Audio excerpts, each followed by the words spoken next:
Pernahkah kamu membuka aplikasi bank di pagi hari, lalu menatap saldo itu lama-lama, berharap ada sedikit perubahan, tapi angka itu tetap diam, tidak naik, tidak bergerak, seakan-akan membeku di layar.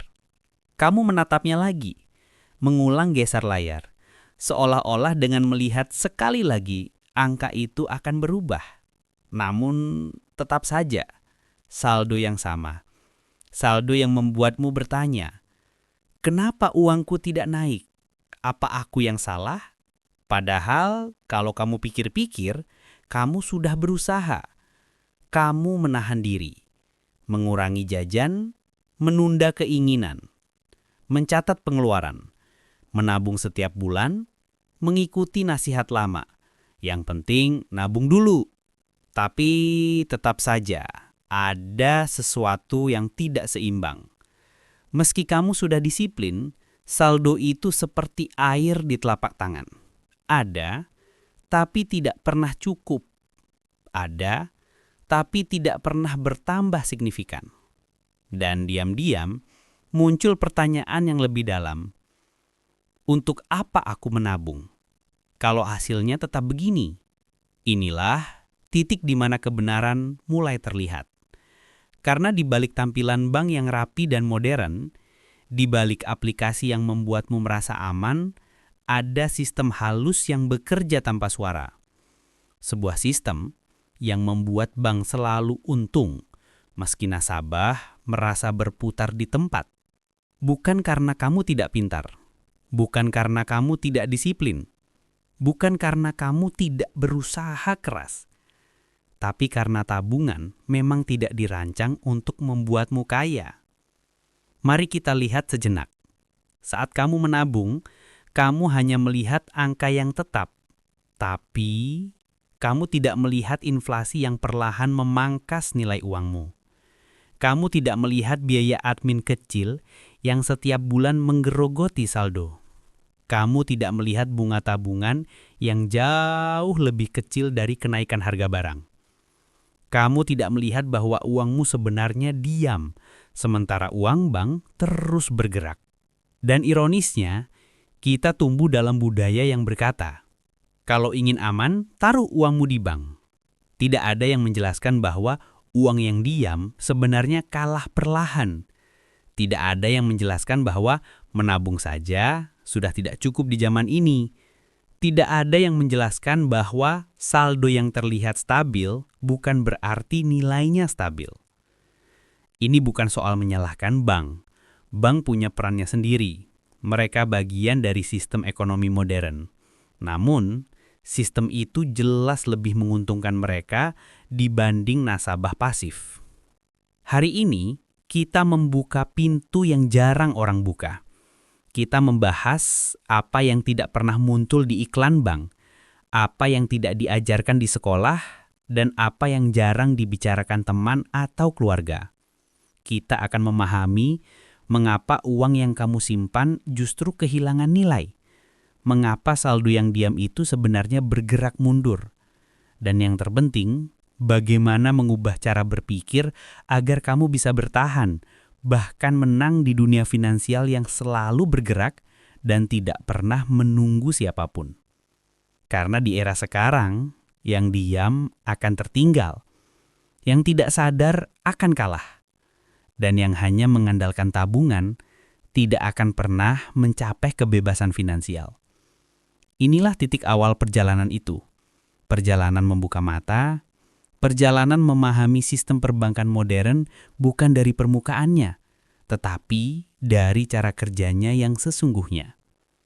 Jika kamu siap, kita mulai bab 1, dan kita bongkar bersama kebenaran yang selama ini tersembunyi.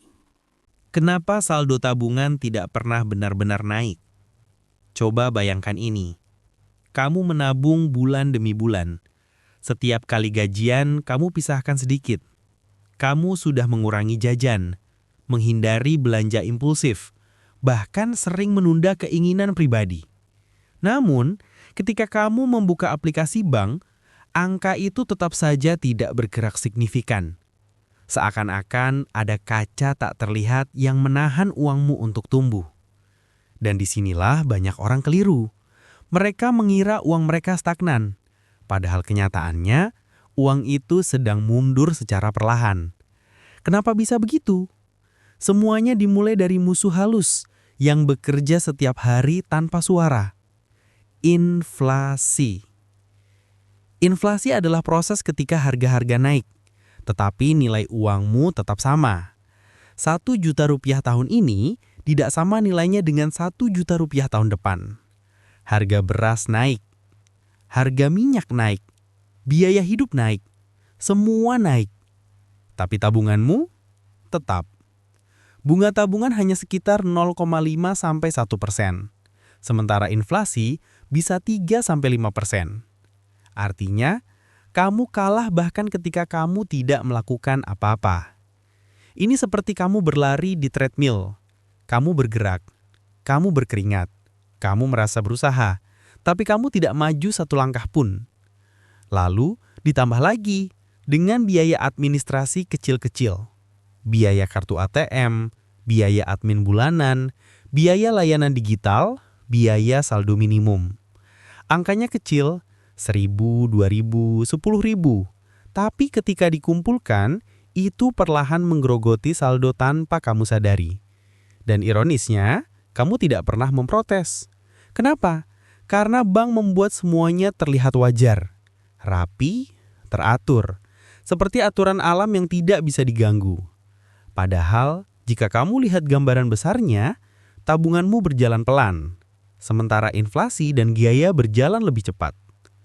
Uangmu bukan tidak tumbuh, uangmu tumbuh kalah cepat dibanding harga-harga. Dan ketika kamu tahu ini, kamu mulai mengerti sesuatu. Menabung tidak sama dengan berkembang. Saldo tetap bukan tanda stabil, tapi tanda uangmu diam. Itulah alasan banyak orang merasa sudah menabung bertahun-tahun, tapi tidak pernah naik kelas. Tidak pernah terasa lebih longgar, tidak pernah benar-benar aman. Karena pada dasarnya, tabungan adalah tempat menyimpan, bukan tempat mengembangkan. Tabungan hanyalah tempat singgah uang, bukan tempat tinggal uang. Ia hanya menjaga uang tetap ada, tapi tidak membuatnya bertambah. Seperti pohon tanpa pupuk, ia tidak mati, tapi juga tidak tumbuh. Dan sebelum kita masuk ke bab berikutnya, ingat baik-baik. Jika uangmu tidak bergerak, uangmu sedang mundur. Di bab berikutnya, kita akan membahas bagaimana bank sebenarnya menggunakan uangmu dan apa yang mereka lakukan sehingga mereka bisa untung sementara tabunganmu tetap berjalan di tempat. Bagaimana bank menghasilkan keuntungan dari uang yang diam? Setelah kamu memahami bahwa uang di tabungan sebenarnya tidak tumbuh, pertanyaan berikutnya adalah, kalau begitu, siapa yang diuntungkan? Jawabannya sederhana, bank. Dan yang menarik adalah, caranya begitu halus sehingga kebanyakan orang tidak pernah menyadarinya. Mari kita lihat mekanismenya pelan-pelan. Ketika kamu menabung, kamu berpikir uang itu sedang diam, tidak digunakan, tidak kemana-mana, aman, seperti barang berharga yang disimpan dalam berangkas. Tapi, itu hanya persepsi. Faktanya berbeda. Karena dalam dunia perbankan, tidak ada uang yang benar-benar diam. Bank menggunakan uangmu, uang yang mengendap, sebagai bahan bakar utama bisnis mereka. Bayangkan seperti ini. Bank mengumpulkan uang dari jutaan nasabah. Setiap orang menabung. Setiap orang menyimpan sedikit. Dan terkumpullah dana yang sangat besar. Uang itu kemudian digunakan bank untuk memberi kredit motor, memberi pinjaman usaha, memberikan KPR rumah, memberikan pinjaman konsumtif, melakukan pembiayaan komersial. Dan disinilah kuncinya. Bank memberi kamu bunga 0,5% atau 1% per tahun. Tapi bank meminjamkan uangmu dengan bunga 12 hingga 18%. Selisihnya, itu adalah keuntungan bank. Keuntungan yang sangat besar dan sangat stabil. Kamu menabung, bank meminjamkan. Kamu diam, bank bergerak. Kamu menunggu, bank bekerja. Itulah kenapa bank tidak pernah rugi. Karena bisnis mereka bukan menyimpan uang, tetapi mengelola uang yang kamu simpan. Dan semakin lama uangmu diam, semakin besar ruang gerak yang mereka miliki untuk memutarnya. Mereka seperti seseorang yang meminjam mobilmu gratis, menggunakannya untuk mengantar banyak orang, mendapatkan bayaran, lalu memberimu hanya uang bensin kecil sebagai balasan. Adil? Tidak juga, tapi sah, legal, dan begitulah sistem ini dibangun. Selain itu, ada sumber keuntungan lain yang lebih halus, yaitu biaya administrasi. Dengan jutaan nasabah, biaya kecil seperti Rp5.000 hingga Rp10.000 per orang menjadi triliunan rupiah per tahun. Bagi kamu itu angka kecil, bagi mereka itu mesin pendapatan yang tidak pernah berhenti. Dan karena sistem ini terlihat wajar, kita menerima semuanya tanpa bertanya. Kita membayar biaya admin tanpa sadar. Kita menerima bunga kecil tanpa protes. Kita percaya, bank adalah tempat terbaik untuk menyimpan uang. Padahal, sejak awal, bank tidak dirancang untuk membuat nasabah kaya. Bank dirancang untuk membuat bank bertahan, berkembang, dan terus tumbuh lebih besar. Dan, selama nasabah hanya menabung, bank akan terus menang. Jadi bukan uangmu yang kecil, bukan kerja kerasmu yang kurang, bukan kemampuanmu yang lemah. Masalahnya adalah, kamu bermain di sistem yang sejak awal tidak berpihak kepadamu. Di bab berikutnya, kita akan membahas pola pikir lama yang membuat banyak orang justru semakin terjebak dalam sistem ini. Ilusi keamanan dari sistem bank. Bank menciptakan rasa aman bukan melalui nilai, tetapi melalui tampilan. Aplikasi yang rapi, grafik saldo yang bersih, notifikasi transaksi yang membuatmu merasa terkendali. Semua terlihat stabil. Semua terlihat aman. Padahal, keamanan visual itu seringkali hanya ilusi. Saldo yang tidak berubah bukan berarti uangmu aman. Itu hanya berarti angka pun tidak bergerak, sementara inflasi terus naik sedikit demi sedikit. Setiap kali harga kebutuhan naik, daya beli tabunganmu turun. Tapi karena angkanya tetap sama, kamu tidak merasa kehilangan apa-apa. Inilah jebakannya. Kamu merasa aman karena melihat angka, padahal nilai uangmu menurun diam-diam. Bank tidak berbohong, tapi mereka tidak menjelaskan kenyataan pahit ini. Karena selama kamu merasa aman, uangmu akan tetap diam. Dan selama uangmu diam, mereka yang mengambil manfaatnya. Cara berpikir baru agar tidak menjadi korban sistem. Untuk menang dalam sistem finansial modern, kamu tidak perlu memusuhi bank. Kamu hanya perlu mengerti fungsi bank. Bank bagus sebagai tempat dana darurat, tempat menerima gaji, tempat transaksi harian. Tapi bank buruk sebagai tempat membangun kekayaan, tempat melawan inflasi, tempat menumbuhkan nilai uang. Jika ingin uangmu berkembang, uang itu harus bergerak, bukan diam. Tidak perlu langsung besar. Mulai dari yang paling mudah. Emas, reksadana pasar uang, saham stabil, atau usaha kecil. Yang penting bukan besar atau kecilnya langkah. Yang penting adalah bergerak. Karena uang yang bergerak akan tumbuh. Sementara uang yang diam akan kalah. Membangun sistem keuanganmu sendiri. Jika bank punya sistem yang membuat mereka selalu untung, maka kamu pun harus punya sistem yang membuat kamu kuat. Sistem yang sederhana, tapi bertujuan. Mulailah dengan langkah kecil. Pisahkan uang harian, darurat, dan pertumbuhan. Tentukan batas uang tidur di bank.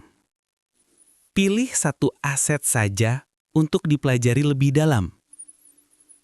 Bangun kebiasaan memindahkan uang dari diam, bergerak.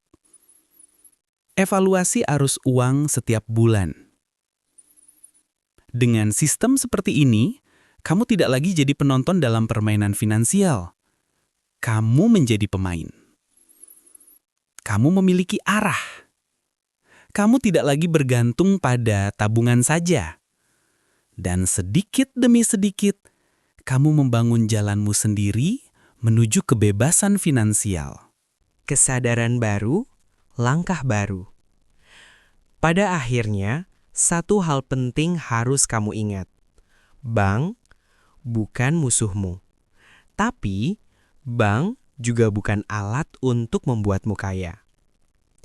Menabung itu penting, tapi bukan tujuan akhir.